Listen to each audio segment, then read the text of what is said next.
Samurai would charge into a storm of arrows, sword in hand, knowing death was certain, and they welcomed it.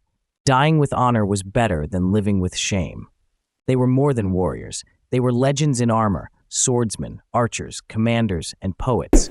But what happened when the samurai actually went to war? This is the battlefield, through samurai eyes. Traditional samurai warfare wasn't about massive armies clashing all at once.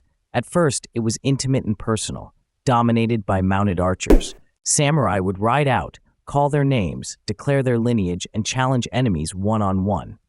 It was about proving your valor, not just winning. But as Japan's civil wars intensified, especially during the Sengoku period, strategy and survival started to outweigh formality. Commanders like Oda Nobunaga, Toyotomi Hideyoshi, and Tokugawa Ieyasu transformed samurai warfare into something far more organized and far more deadly.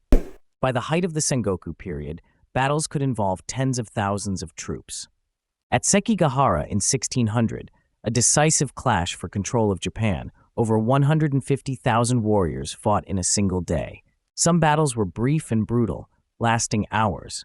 Others stretched over days or even weeks, especially in sieges where patience and supply lines mattered as much as swords. Samurai generals would use psychological warfare, false retreats to lure enemies into traps, night attacks to confuse and disorient, severed heads displayed after victory to prove valor, war drums and banners to intimidate and organize. They lit fields on fire to block enemy paths, used smoke to hide ambushes, and poured boiling oil from castle walls during sieges. They also used battering rams, fire arrows, and even early gunpowder bombs to break through fortresses.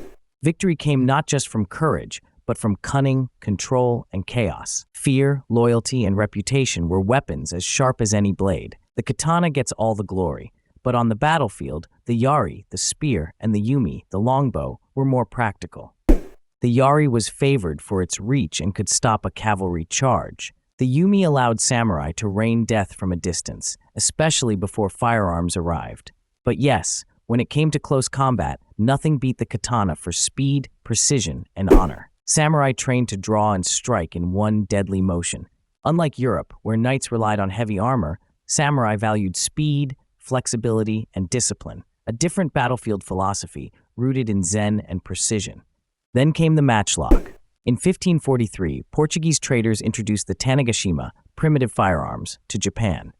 Within decades, samurai armies were training gunners, and by the Battle of Nagashino in 1575, firearms changed everything.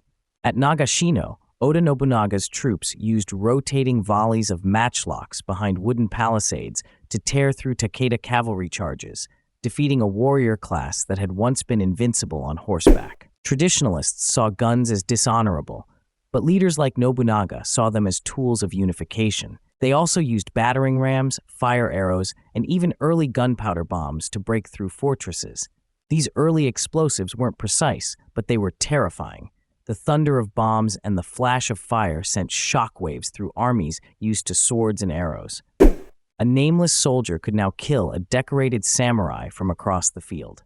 Firearms didn't kill the samurai spirit, but they did force it to evolve. Guns shattered the illusion of heroic combat. No lineage or sword skill could stop a bullet. The battlefield became colder, more mechanical, and some saw that as the death of the warrior's soul. But for leaders like Nobunaga, guns weren't betrayal. They were the future, one you either embraced or were destroyed by. By the time Tokugawa Ieyasu unified Japan in 1600, the role of the battlefield samurai was fading. Peace under the Tokugawa shogunate meant fewer wars and more bureaucracy. Samurai became administrators, teachers, and moral examples, still warriors in spirit, but rarely in battle. Yet even then they trained. The battlefield may have grown quiet, but Bushido lived on.